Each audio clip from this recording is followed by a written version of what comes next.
we're back What's going on? with the Huge Pop Wrestling Podcast, our Thursday edition, and our new co-host, Phil the Future.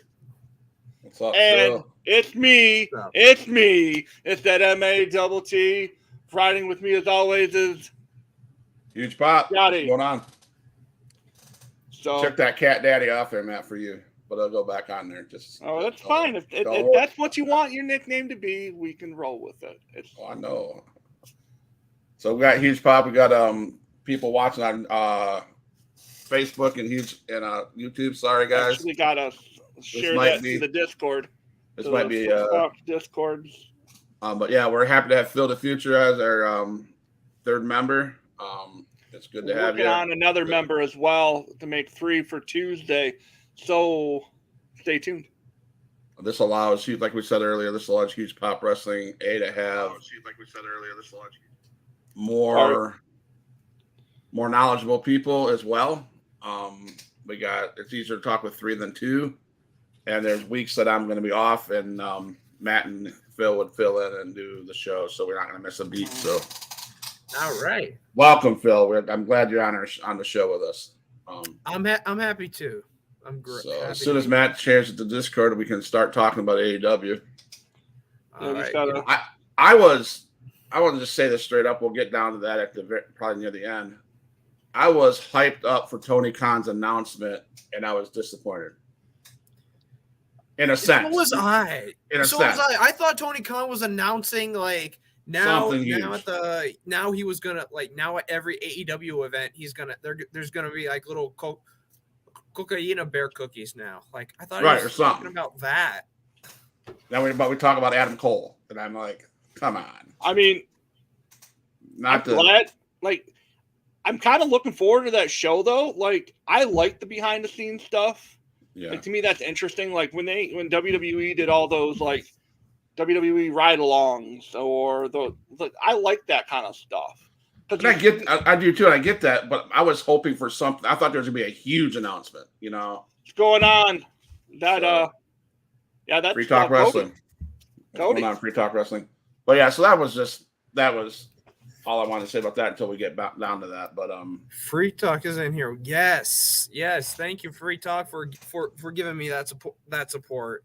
If you guys aren't, check them out too. I'm on there Tuesday nights 9:15. Small little plug right after NXT. There you go. So there we go. Love supporting all these. I love supporting these people. Thank you, Free Talk Wrestling, for coming out and supporting us. I love supporting you guys. That's what this is about. Supporting everybody's podcast. And so, I mean, we're all here for the same thing, right? We all love pro wrestling. Correct. And I mean, so we're gonna jump right into it. Yeah, let's get right into it. Let's get right into it. So, I think we've first seen the AEW All Atlantic Championship with Orange Cassidy versus Wheeler Yuta. See, let this be completely clear. When AEW first started, I saw the Orange Cassidy gimmick as, what am I watching? And from day one till now, I have become an Orange Cassidy fan.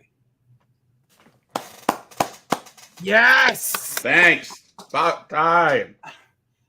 Like, he is definitely an amazing talent. He's a comedy gimmick that can go. Right. And he's got a banger of a theme song too. So all right. It's Jefferson Starship. I mean, I remember when he used to come out to the one song, what was it?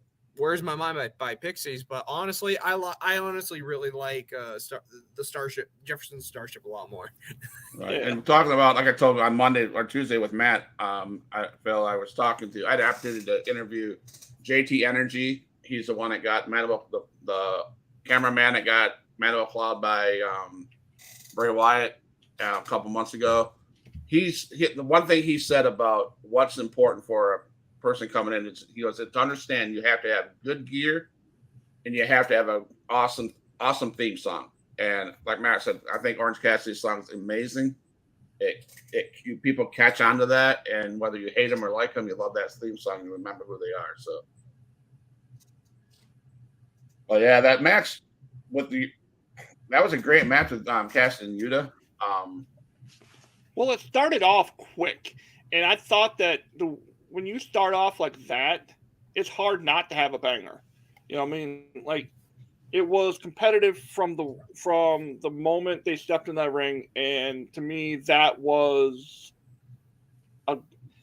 the one thing Tony Khan and AEW does. Every week they start off with just an absolute, it's go time. Bell rings and they fucking go. Yes, agreed. You know, and I kind of wish WWE would start doing that. Be like, give us something other than a 20-minute promo to lead off Raw and SmackDown. Right.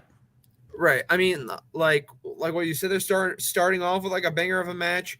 I have seen that in WWE. I mean, I like my best example of starting it right away with a banger for me was Vengeance Day between Wesley and Dijak.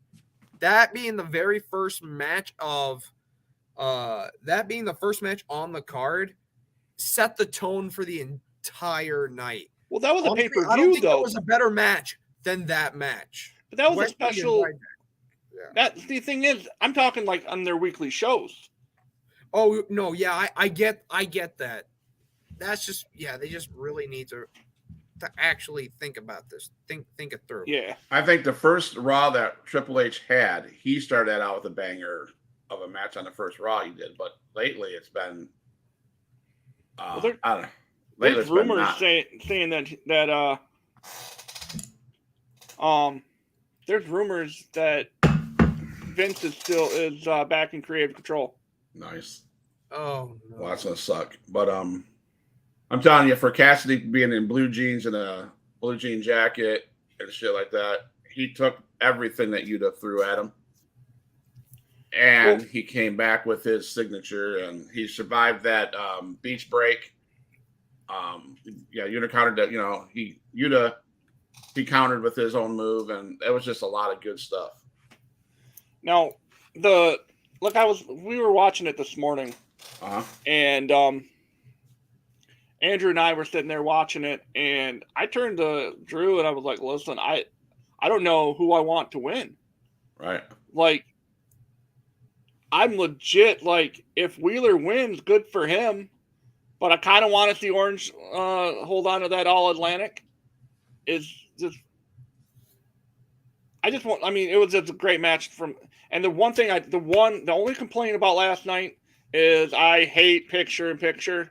Can AEW just not do that and might as well go to commercial. Yeah, just go to commercial like everyone else does. Yeah. That's just my opinion. Because you don't hear the sound, you hear the commercial. It's annoying as hell. Yeah. I'm just not a picture-in-picture guy. So he hangs on to this belt. Does there plans for him in Revolution? Does anybody know? I know nothing about plans for the All Atlantic Championship being defended at Revolution. At least for right now. Who would be a good contender?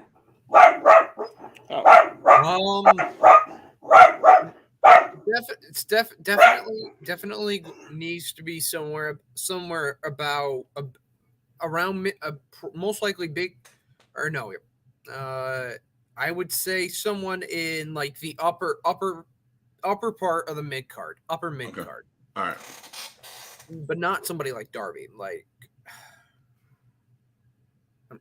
I'm struggling trying to figure. Yeah. I think who I could choose that would actually be like live. That would actually be viable. You're not a Darby Allin fan?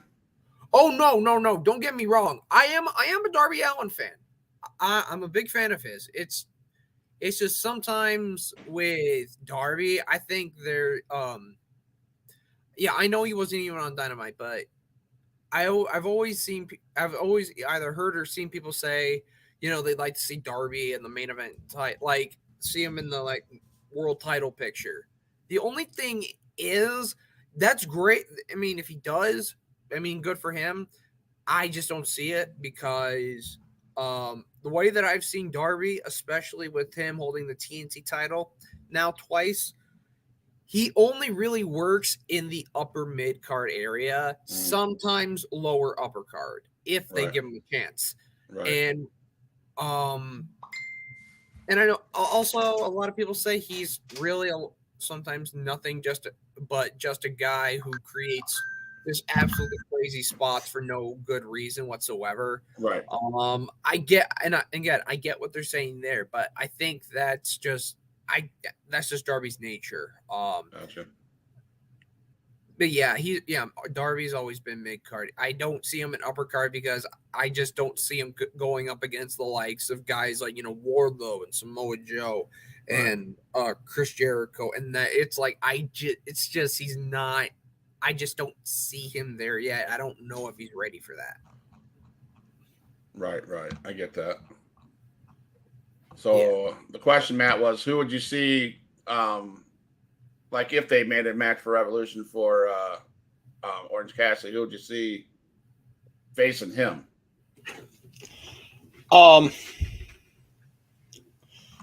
Really, if you that is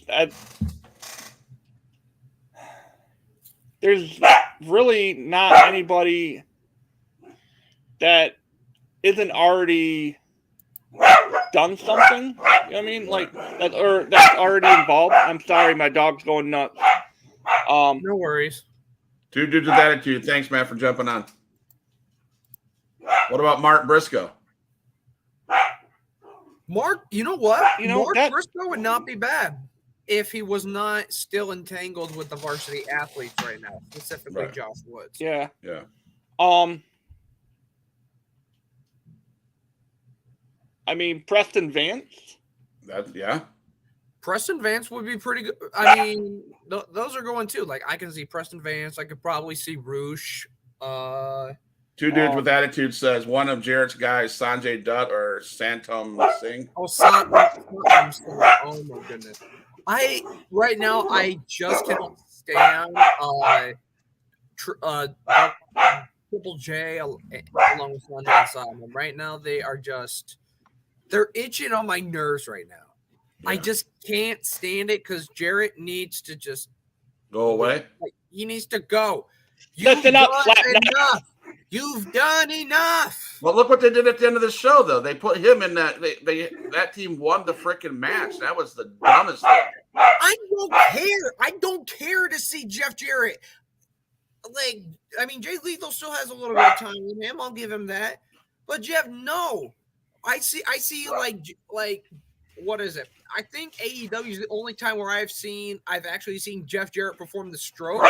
It looks like a geriatric version of the skull crushing finale. I'm sorry. Yes, I said it. I'm sorry. I'm not sorry.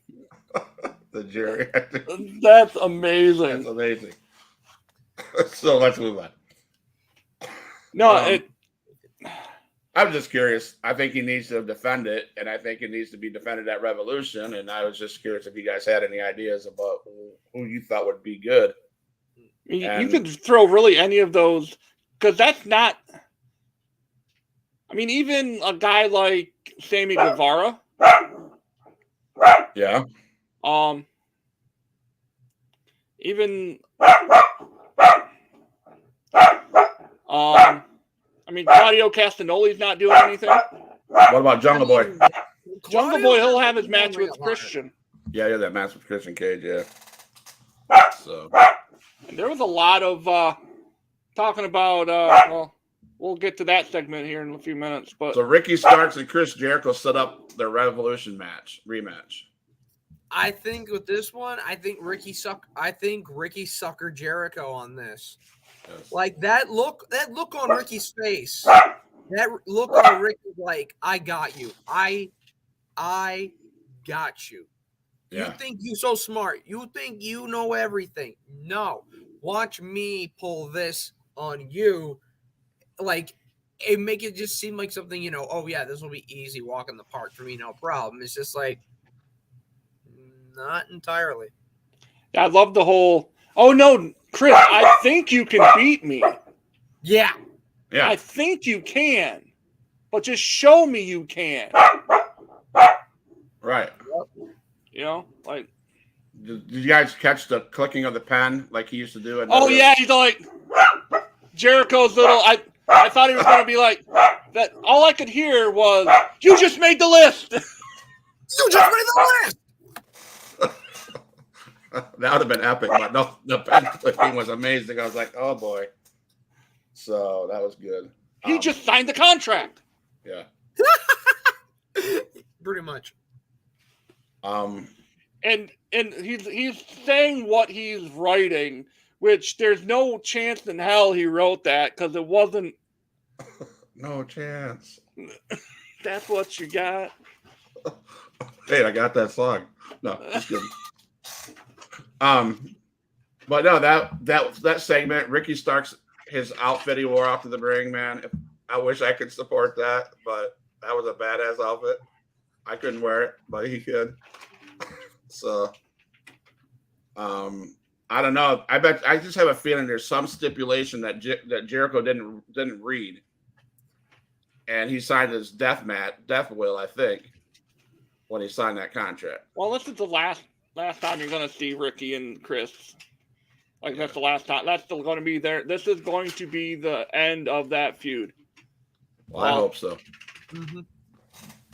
Yeah. So, Rafael Chanchin, I probably got that all wrong. He says hi. Thanks for jumping in. Thanks to Dad for jumping in. The captain. El Capitan, yes, sir. So, but I hope that match ends the whole thing with Jericho and Ricky Starks. I hope it's done. Ricky, I mean, again, don't get me wrong. I was a fan of Jericho. He's done amazing things throughout his whole career in wrestling.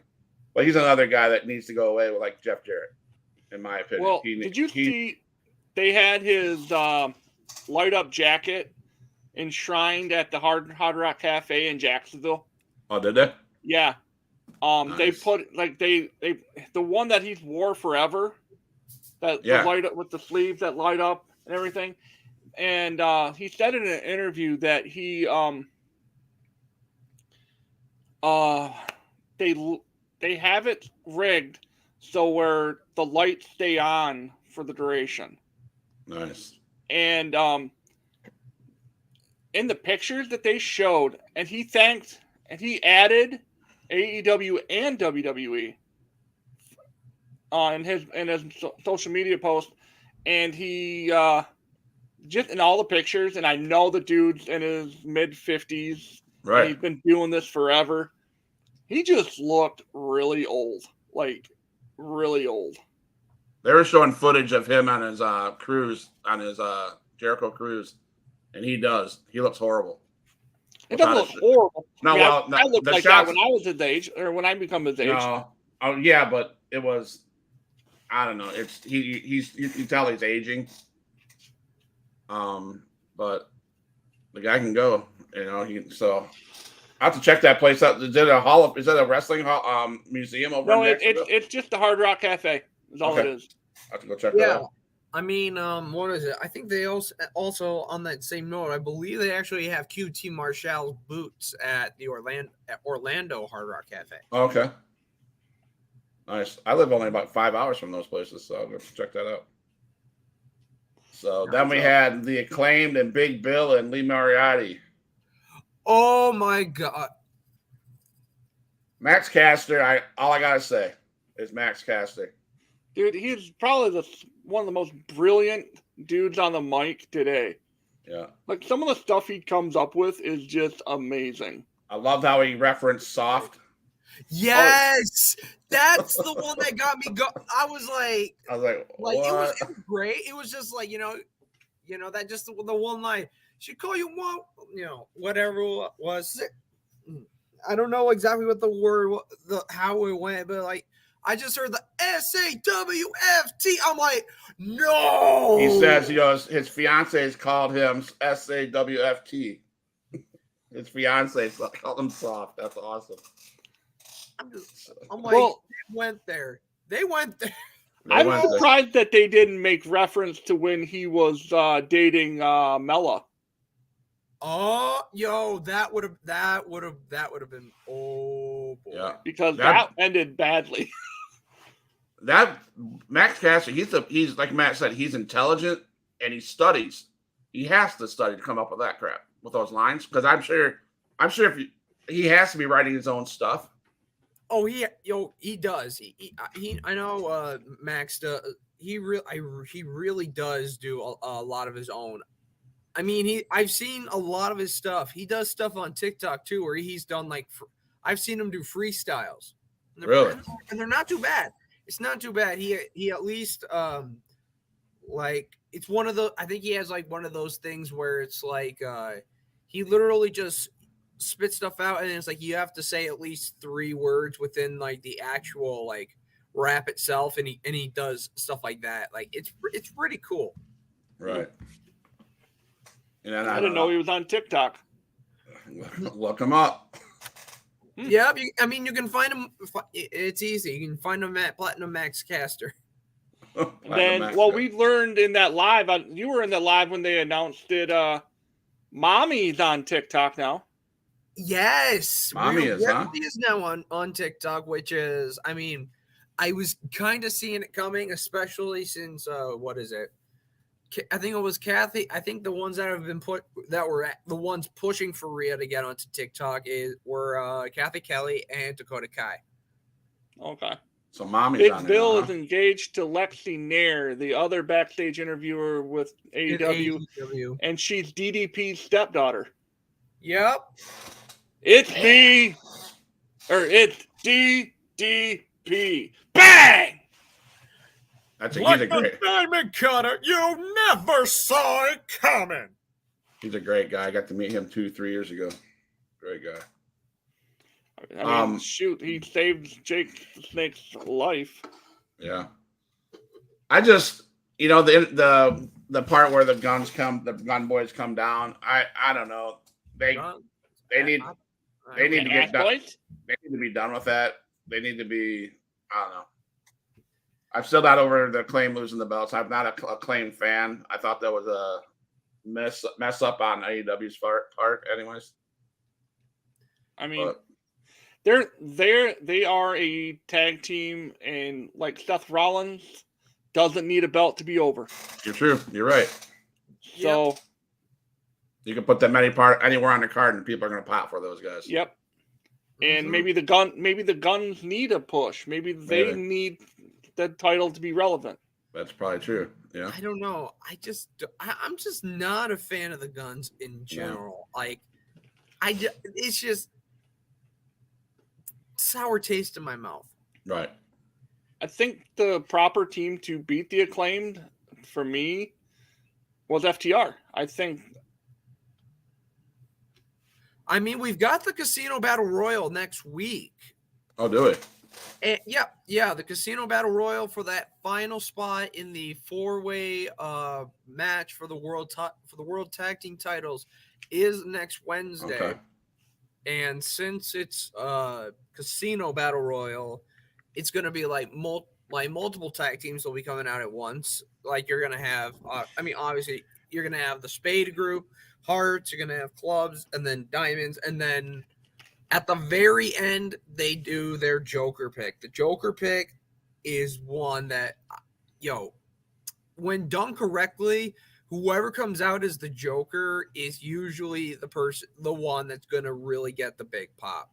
Like the first one I ever saw was All Out 2021 when they did a women's Casino Battle Royal to determine the number 1 contender to go against Britt Baker when she was still champion. I remember when they did the Joker, Justin Roberts announced the Joker, and boom, Ruby Soho. I flipped out. I'm like, she looks a lot like Ruby Riott. Like, why is she Ruby Soho? Wait, no, that is. Nice. Yep. But nice. Top Flight. I agree, Ryan. With 2 dudes with attitudes, Ryan over there. Top Flight was being pushed. I wish they'd get a shot. I really, I like Top Flight. The Martin, yeah. Right. I honestly wanted them to win. I honestly actually was rooting for Top Flight to take this, like them or even like Aussie Open. Aussie Open would have been a great pick. Yeah. I mean, I guess I'm a homer because I was really rooting for Roosh and Press 10. You know, I've been pushing his name out on the show, not necessarily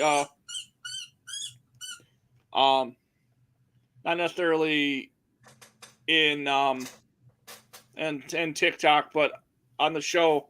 Every time we talk about AEW, I want to see more Preston Vance. Yeah. I really do, and because he's got the body for it. He's done all the work. He didn't go away when he's been in the back doing everything that a good soldier does, but doesn't ever been given what like he should be given. Yep, I agree, Matt. I agree. Tyler Bola said, "Hey, Bryce. Hey guys, whoever's out there watching on whatever platform you're watching, thanks for watching and hit the follow button or subscribe button. Greatly appreciate it over here at Huge Pop Wrestling Podcast." So then that match ended, and of course, with the geriatric Jerry himself, or geriatric skull crushing finale.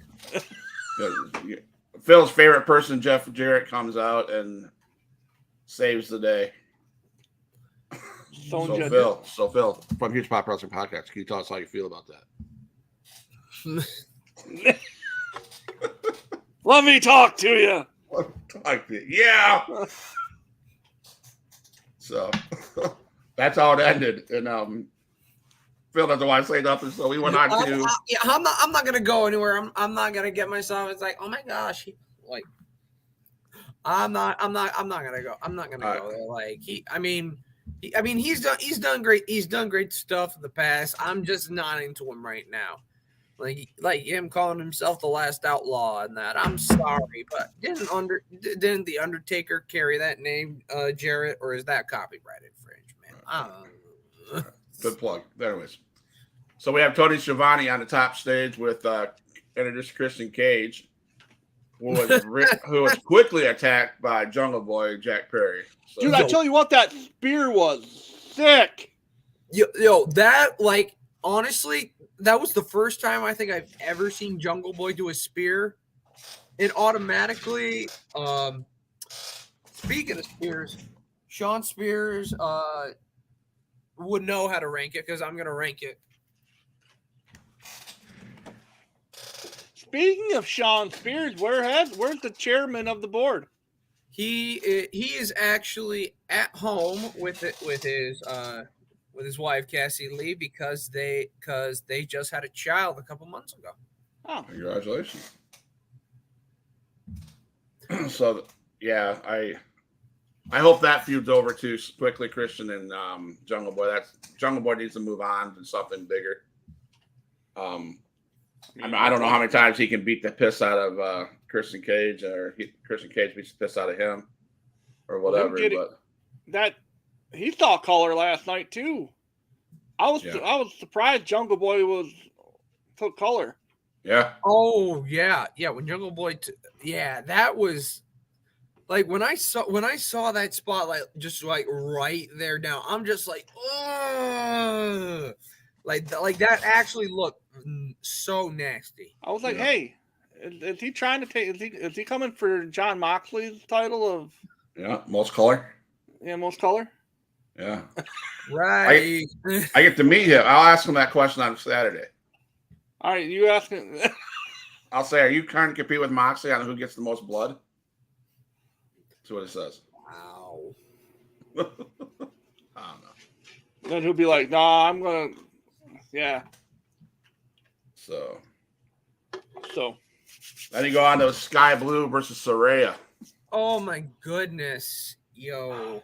Okay. Yawn. Phil's shaking his head. I mean, I'm just disappointed. I mean, Phil saw his future ex-wife in Tony Storm. He's a happy man. But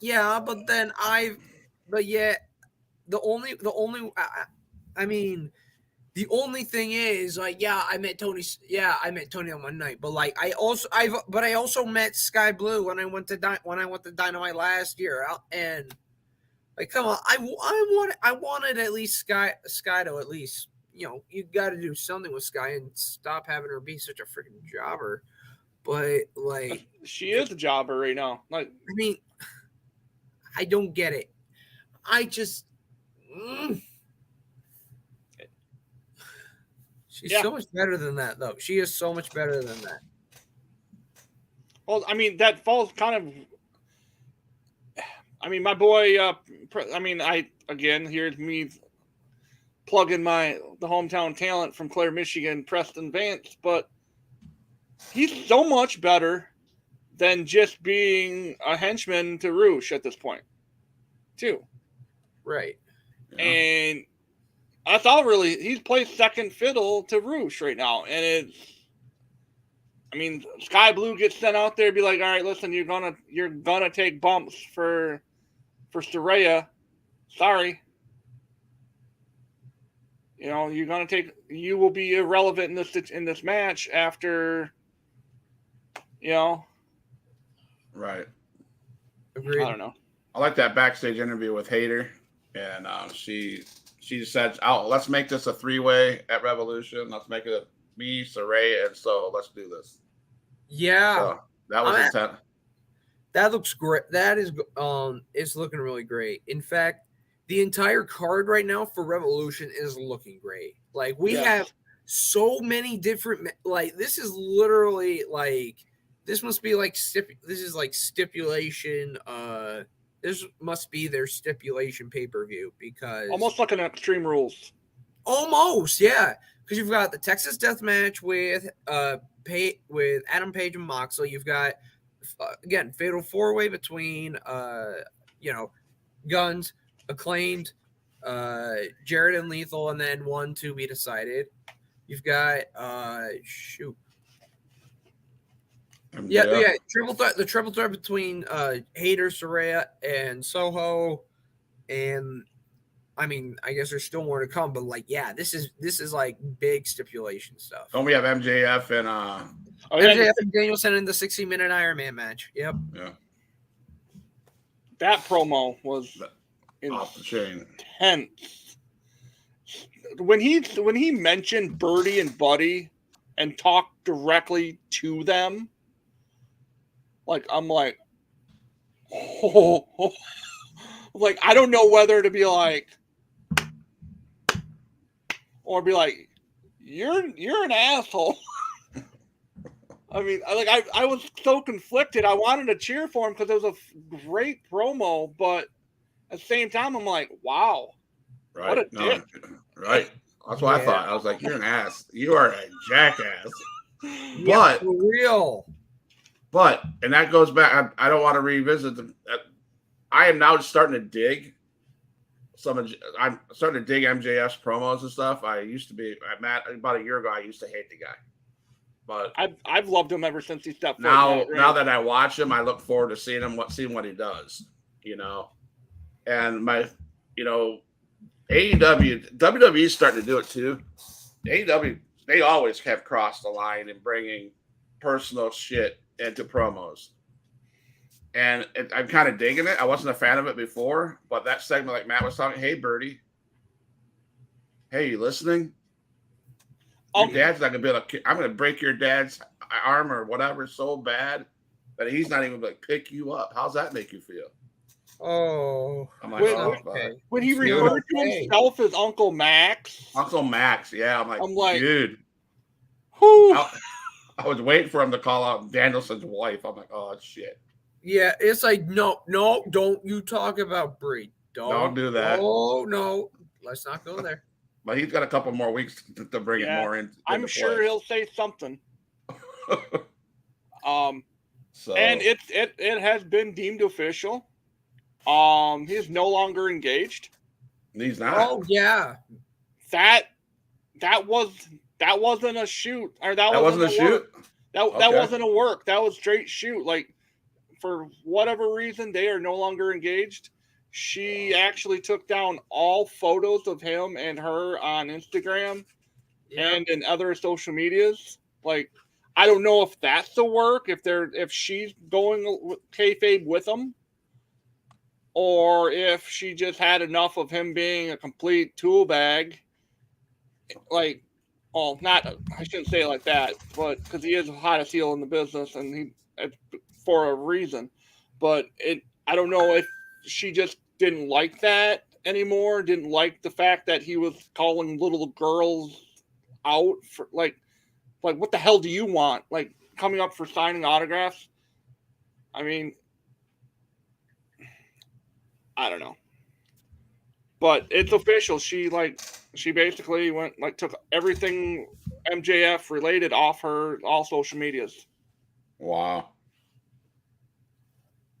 Yeah, that's crazy.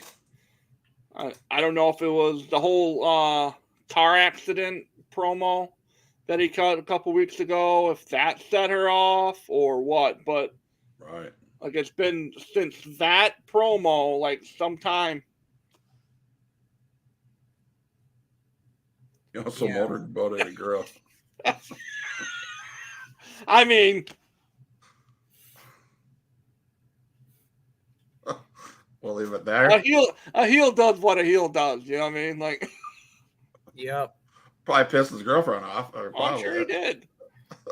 Like, probably came back after that and be like, "What the hell is that, Max?" And here's the door. She showed him the door. Like, hey, you wanna ride Space Mountain, baby? Yeah, but that brawl with Danielson and MJF was intense. Typical security guards come in, break them up, and they dodge, they push through, they blah blah blah. That's what I think. I mean, that was just the same thing you see all the time in these big matches. Well, I mean, I get it, but that was intense. That was a lot of. That's gonna be a hell of a match. That's all I gotta say. So what he called him? He told Birdie and Buddy that he was going to give their daddy a gift, early onset CTE. Yeah. I was like, oh, what? Yeah, you referenced CTE. That set Danielson off. That was it. I was like, holy shit. Yeah. Basically saying, I'm going to give your dad brain damage. Yeah. Like, in a couple weeks. Yep. Yeah. Brain damage ever since the day it was born. Yeah. Then we moved right into that Revolution Tag Team Battle Royal, where of course Phil the Future's favorite team won. It looks like.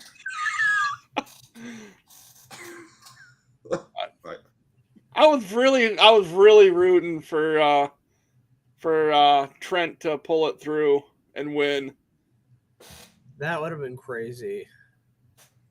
I would have, Danhausen getting involved at the end was awesome. Well, he cursed the guy. Hey, if you're going to do a Danhausen voice, you have to do Danhausen the correct way. Okay, sorry. You need to do it the correct way. I do not have the face paper Phil Hausen knows. You got me, man. I got you, Hausen. I meet the guy on Saturday, so I'm happy about that. And if you guys haven't yet, if you guys know who Miss Heel Ziggler is on TikTok, MJ, yes. the fact that she did that Danhausen makeup to meet Danhausen and Ethan Page, and the fact now that she also mentioned that not only did she shoot a TikTok with him and got photos, but she's literally on Ethan Page's she's gonna be on Ethan Page's YouTube vlog. Yo, that's badass. Yeah, that's cool. That is good. Go. Like, I need MJ to tell me how the hell she did that, because I mean, the cosplay stuff works, man. I'm telling you. Gigi says that he's got Saraya winning the title at Revolution. Yeah. I mean, I hope not. I hope it's Ruby. I know Phil. You love yourself some hater. I mean, I'm more Tony than Jamie, but I mean, like Jamie's cool, but honestly, though, me thinking about it too,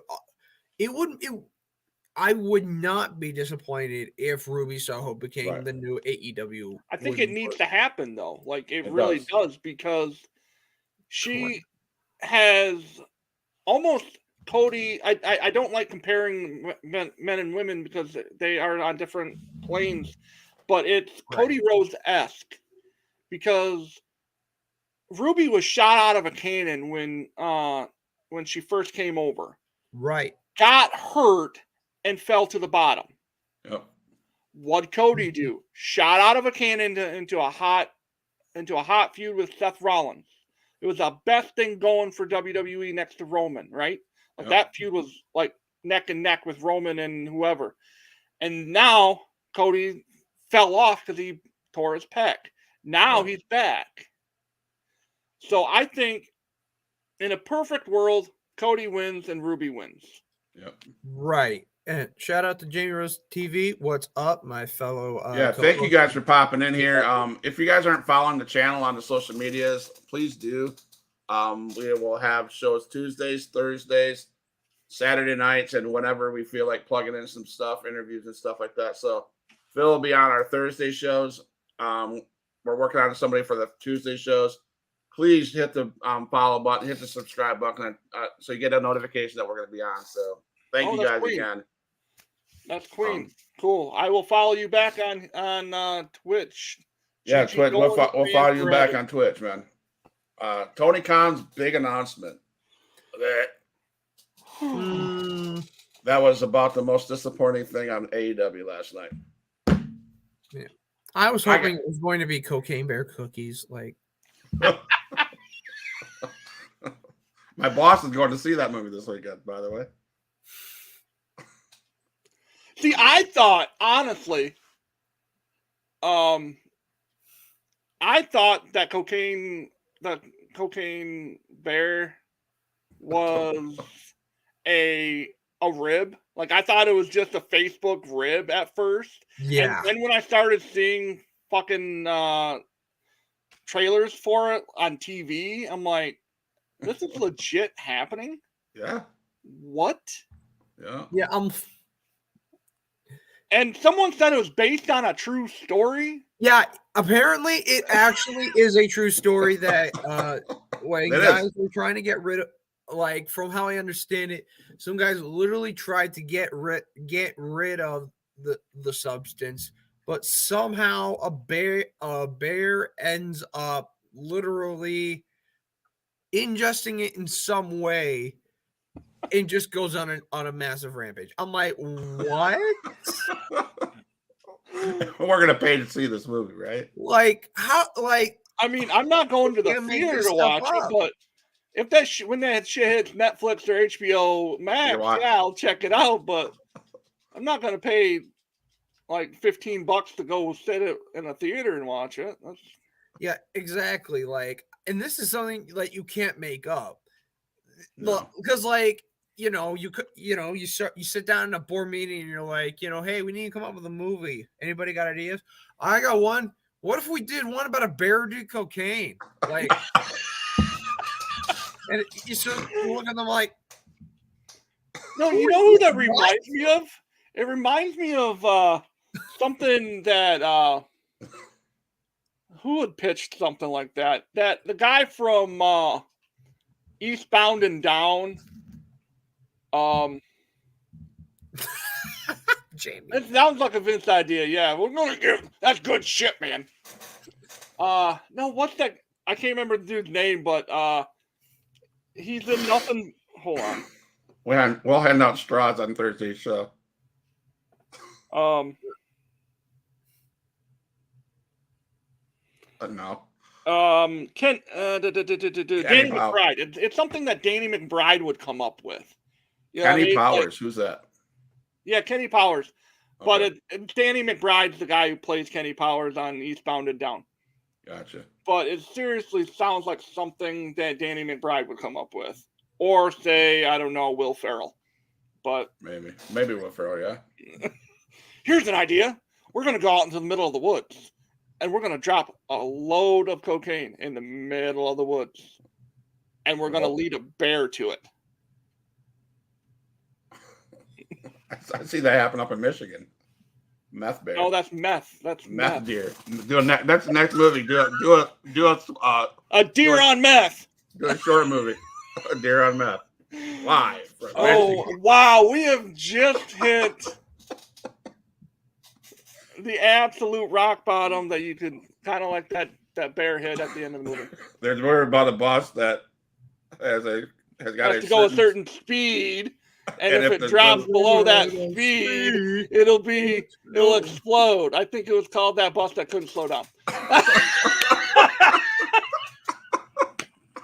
Wow. Thank you, Ryan, for that. That is amazing. There's a movie about a bus that has to go a certain speed. And if it drops down below that speed, it'll explode. I think it was called The Bus That Couldn't Slow Down. Wow. That is amazing. Oh, my God. We're a huge pop wrestling podcast. We talk more than wrestling on this show. We talk about cocaine and bears.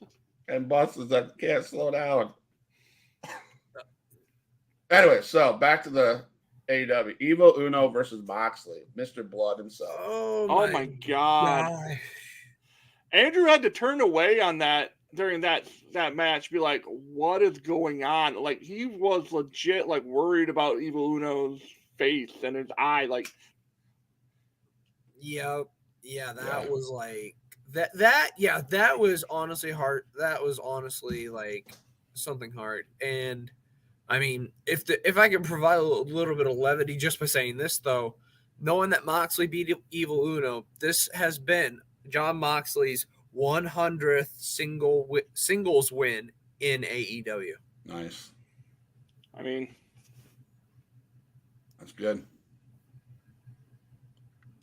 There we go. He's the best thing going. One of the best things going. I mean, and like Scott said earlier, JT Energy made the comment of the gear and the music. When you hear Wild Thing hit, Jon Moxley's in the building. Yeah, it's like as soon as you hear that, is that synth coming in, just that like oh no. Yeah. And you never look at the ramp because he doesn't ever come out that way. No. You know. Oh yeah, he always comes from the back. Yep. And his gear, he wears what's comfortable. He doesn't wear your wrestling gear. Like, right. He wore those, I think those look like just like regular, almost like jiu-jitsu pants last night. Yeah. Almost. I mean, it definitely does, because I remember back when he was still Dean Ambrose in WWE after, like, the Shield had actually, like, broken up and they all went on their singles runs. Like, you know, Dean did not look like every wrestler who came out shirtless, either wearing the trunks or either the trunks or the tights. He came out like he was about to have a freaking match, like a freaking brawl. Comes out with the blue the blue cut jeans, just a black white beater. Literally something that if he was in a fight, this is what I'm going to be wearing. Yeah. So, for sure. I was watching some of his old stuff. They played some old stuff on Peacock. I was watching of Moxley or Dean Ambrose back when he was Dean Ambrose. And oh my God, he was a kid back in when he played Dean Ambrose. And now it's so awesome to see how he's grown, you know. Now it's like, oh my God, he doesn't even look, he's grown so it tells me that the Shield's how many years old? The Shield has to be at least 10 years. Anyways, he's been in the business for quite some time, and to see him develop the way he's been developed is amazing. So, right. Thoughts on MJF's promo? Gigi wants to know our thoughts. I mean, I'm an MJF guy, so anytime he's got the stick in his hand, it's magic. Yeah, he's arguably one of the best. He's at least the top 3 on the mic in the business. Yep. And if you tell me any differently, I'm going to politely and respectively disagree and tell you are wrong. There's no opinions here. This is all facts.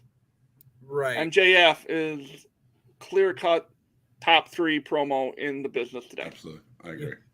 And he showed it last night, like we talked about it earlier. Yeah. Talking directly to Birdie and Buddy and telling them that their father's not going to be able to pick them up and hold them anymore because he's going to break his arms, and then give them an early onset CTE and just the creative stuff. I don't know who's writing his stuff. If he's doing it, then hell yes.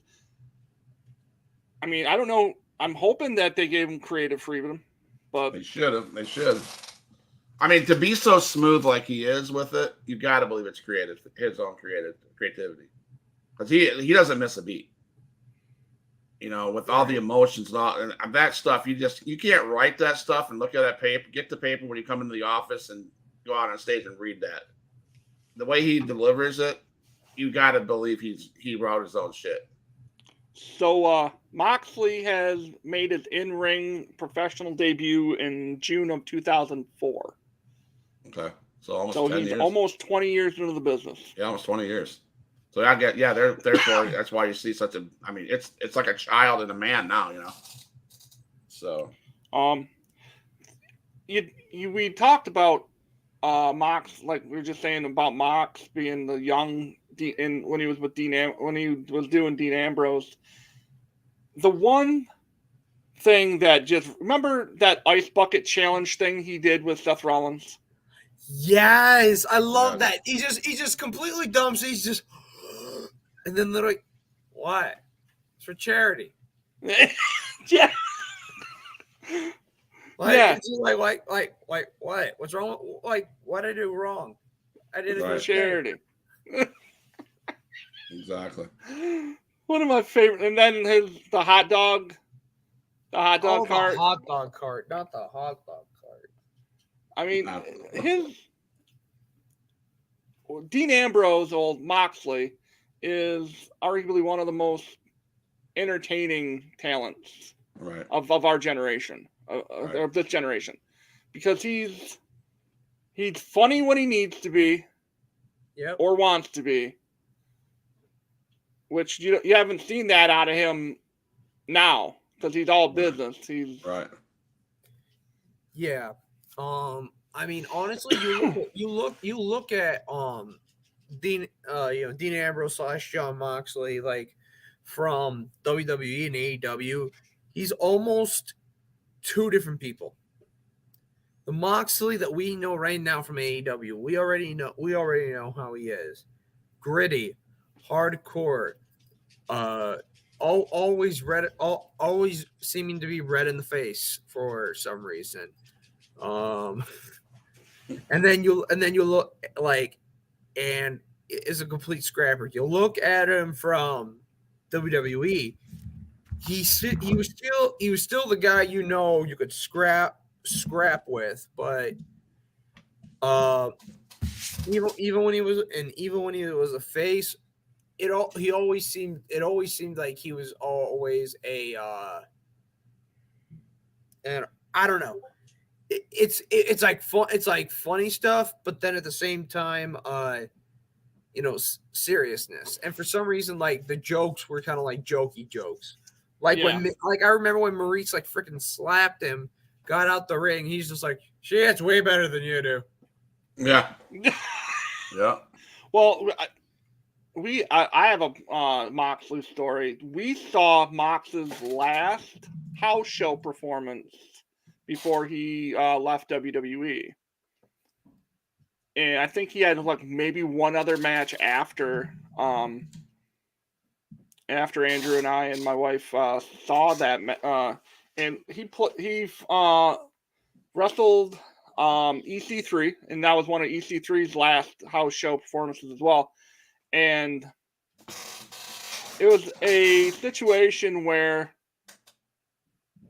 they wanted him. He beat EC3. Right. And after the match, like someone came out, like he didn't want to leave the ring because he was having such a good time. Mm-hmm. He laid down in the middle of the ring and started doing snow angels. Oh, I feel like I've heard this before. Yes, he did snow angels in the middle. It was a house show in Saginaw, Michigan. Mm. Wow. And he didn't want to leave. He's all like, I'm having too much fun right now. And they basically, like, they were going to start another match with or without him doing snow angels in the ring. And finally, like, an official's like, hey, come on, let's go. Nice. And he grabbed the mic on his way out, and he kind of cut a little bit of a promo and be like, maybe I'll see you down the road. And then, and like 2 weeks later, he quit or whatever. It's like, damn. Crazy. That's AEW. Anybody have any closing remarks? I know Matt has a thing he needs to do. Hey, Drew, can you do me a favor? Bill, I need something quick. Still thinking about Jeff Jarrett? No, not really. No. I need to get something to. No, seriously, time to play. I love this part. I love having you on here, Phil. If there's any podcasts you need to plug, feel free. We love plugging everybody else's podcast. You know more people than I do, anyways. So if you can name some people, follow these guys. Again, I don't get on TikTok that much anymore. I'm strictly basically on Facebook, YouTube, and Twitch. So, all right. So if you, hey, by the way, we got the same belt, bro. Oh yeah. Yeah, I see that back there. Okay, we're cool. Yep. So I mean, if other than my social, other than following me here at my socials, where it's always most likely going to be this. You can find me in the big world of podcasting. Tuesday nights right after NXT, 9:15 Central, 10:15 Eastern, for Free Talk Wrestling. I'm with the Panda Wrestling Company with my 4 other co-hosts, Canna Coaster, All Wrestling for Life, Too Sweet Blaze, and Jamie Rose, where the name says everything. It's free talk on anything wrestling. And secondly, I just got into this. I'm also working with Off the Top with also with a good friend of mine, Scarlett. She has her own little mini podcast that she has going on right now called Scarlett's Lair, where we will probably cover like the second ending half of AEW, and then like usually just talk about whatever else really comes to mind at the time. It's a great place to be in. We had a good time last night. Free talk's always been a lot of fun, and yeah, now I'm here. So that was all on Twitch. All of those are on Twitch. You can find Free Talk Wrestling under the Panda Wrestling Company, and you can find Scarlett's Lair from Off the Top Also on Twitch. Awesome. I mean, we're not part of anything, but I want to give a shout out to Ryan and MWO, Two Dudes with Attitudes Pod. Check them out as well. Yes, they do great stuff. Love listening to them. Have great takes. They're two great dudes as well. Yes, sir. Awesome job. Thanks, man. Thanks for being part of the team. Appreciate it. Matt, ready to close the show? Yes, Phil. Thank you for accepting our invitation to be part of the team. We really appreciate it. Absolutely. I'm more than happy to do it. It's great. Do you guys watch Impact Wrestling? If so, there's a Monsters Ball match for the X Division title: Crazy Steve versus Terry Miguel.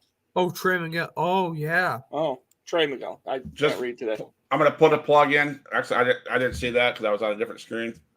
I'm going to put a plug in for Impact Wrestling. One of my guys that I know dearly, who's been on my podcast a couple Saturdays ago, done an interview, Justin H2 Overstreet. Check him out. Last night he got his first, in a taping, I think for tonight's episode, I believe, he was a security guard for one of the wrestlers' locker rooms, and he had an appearance on the show. So nice. Justin H2 Overstreet. Check him out. Pretty good guy. So ready? So here we go. So it's that time of the program where I speak directly to a certain former WWE United States champion, a certain former TNA World Champion, the founder of the club, or one of the co-founders of Aces and Eights, Mr. Ken Anderson. Now, Mr. Anderson, I've been doing this for a month straight now. I'm waiting. Okay? Just waiting to be able to do this with you.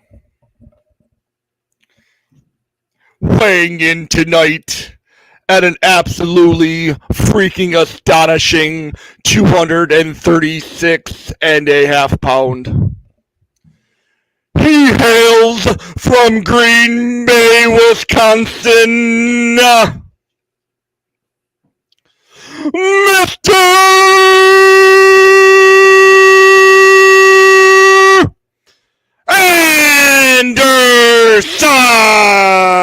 Anderson! Wait for it. This one's for you, Kenny. Anderson! I'm better than you, and you know it.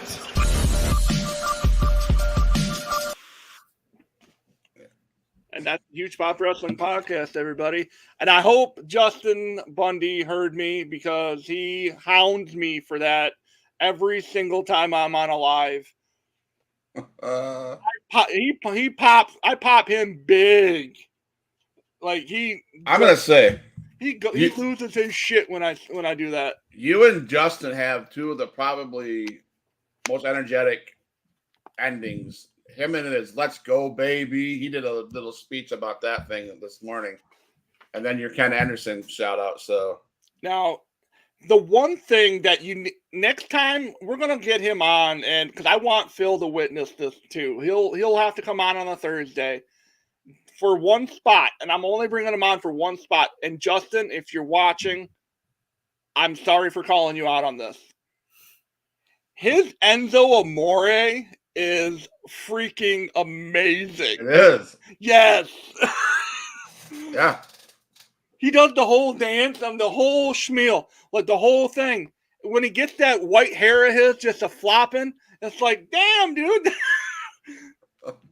Sorry, Justin. I'm not trying to be an asshole, but I'm just just remember, Justin, if you are watching this, I am better than you, and you know it.